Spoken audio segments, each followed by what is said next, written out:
If you're really having trouble getting moving in the morning with ankylosing spondylitis, I've been there. Stiffness and tightness, fatigue, joint pain. It can be hard to know which exercises to do, which movements to do, but also how much should we do, right? Because we don't want to be in more pain, more discomfort. We don't want to be too sore so we can't go on with the day, but we got to find the right amount of exercise, the right amount of movement just to start the day, just to feel a little better. So this is what I started doing over the years. I realized long routines weren't for me, and I had to find a couple stretches that I couldn't just do once a week, once a month, but I could do every day or most days of the week. So reducing the range of motion, a chest opener, engaging that upper back to really get that postural work going. But I would start really small with the range of motion, especially when you're really stiff and tight, and we're trying to really keep our hips forward so we're not messing around with that low back with the hips.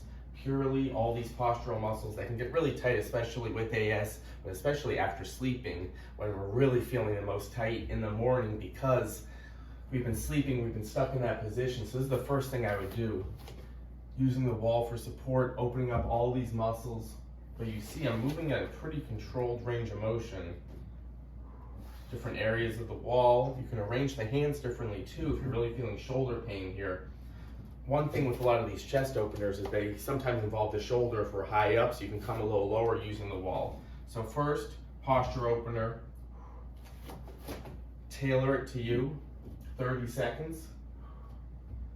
And again, with all these things we do here, we don't want to overdo it where we're feeling it too much in the body, where it's painful, it's uncomfortable. So really start small, reduce range of motion. Number 2, getting that core engaged first with the wall, shoulders down and back, belly button drilled in. So I'm really trying to get my low back drilled into the wall. And if you can't come all the way back, we're still thinking about belly button is squeezed in towards the wall to get the core squeezed, glute squeezed. For that low back pain, we want to make sure the core is engaged. So we're not arching, we're making sure we're tucked under with the abs, with the glutes, and then you can come off the wall and work on that position.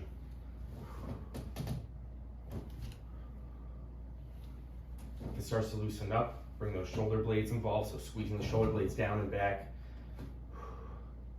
So before moving out of the posture in this position, get that core activated. Once that feels a little better, core is engaged, we're going to go overhead reaches, but I'm really drilled in, low back's drilled in. I'm not pushing this, I'm just getting a little activation in the abs here. So number 2 is this overhead reach, core engaged. I'm keeping the abs and glutes squeezed. And then we can get a nice stretch in the back with that core engagement. So number 2, we find 10 repetitions in a comfortable range of motion. For some folks, it might look like this, which is completely fine, right? Don't compare yourself with others with these stretches. You gotta find the right motion for you, and that's how we can build it over time. Number 3, I wanna go to the lower body. Supported using the wall, driving my knee up, to get that hip loose, engaged. So maybe start with a smaller range of motion, a little balance on this foot. So drilled in, think about drilling that foot in, really gripping the ground.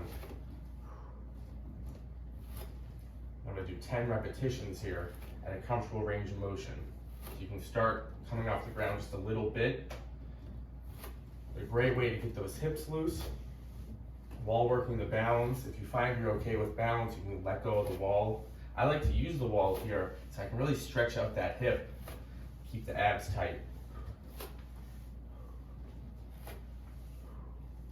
And the range of motion will be up to you. If you're feeling a pinch in that hip, start small.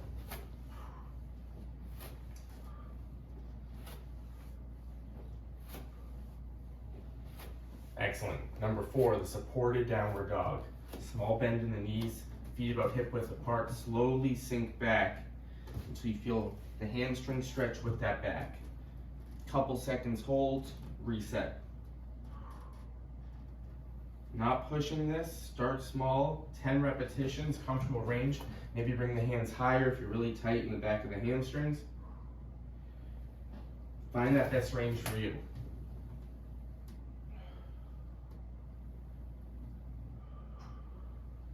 Trying to relax each time, so just the gentle stretch, 1-2 seconds.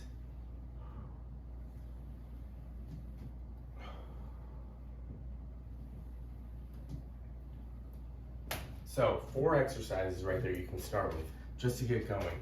Start with a routine like this where you can do a couple things, you can build it over time that meets you, that fits you, that feels good for you. Build on energy, not on soreness, not on more pain, so reducing the range of motion when you need it. See you next time, my friends. Try it out.